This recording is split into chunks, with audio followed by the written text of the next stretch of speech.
For this video, I'm going to go get a meal at the world's largest White Castle located in Orlando, Florida.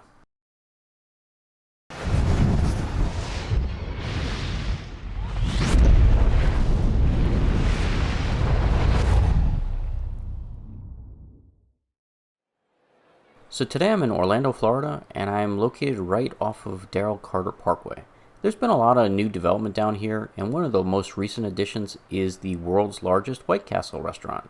If you're not familiar with this part of Orlando, I'm just a little bit south of the SeaWorld and Aquatica theme parks.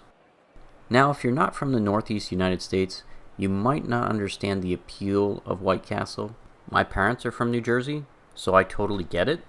White Castle makes nothing but junk food, but it's authentic junk food, and it's our junk food.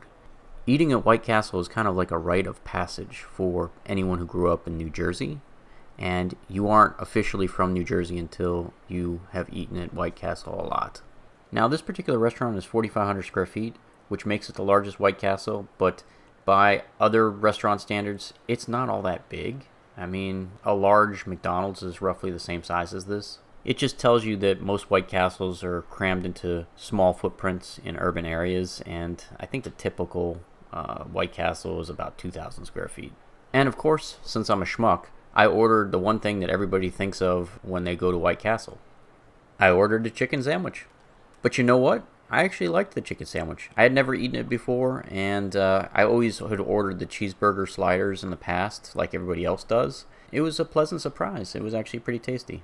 If you study the 2 paper bags that my meal came in, you'll notice all the grease stains, and that's how I knew I was eating in an authentic White Castle. Now, it's been a couple years since I've been to a White Castle up north. I don't remember any of the restaurants up there carrying souvenirs and t-shirts like this one does. But I think it's because this one's special.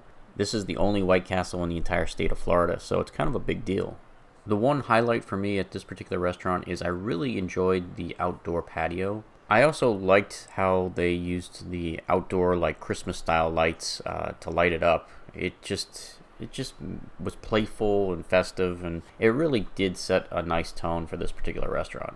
One thing about me that you probably have noticed by now is I'm also a big soda drinker. That soda fountain that was self-serve where you could actually have 100 different combinations, I absolutely love when they have those kiosks at restaurants. I know Firehouse Subs does it too, and I wish more restaurants had these newer style like touchscreen soda fountains because there's just so many wild combinations available on this thing. You could do a cherry Coke or even a cherry 7-Up. It's amazing just how many options are in the menu. So my bottom line for this restaurant is simple. If you love White Castle food as much as I do, you're going to love the world's largest White Castle. And for those people, I highly recommend checking out this location. Thanks for watching this episode of The Adventure Schmuck. If you enjoyed this video, don't forget to like and subscribe. See everyone next week.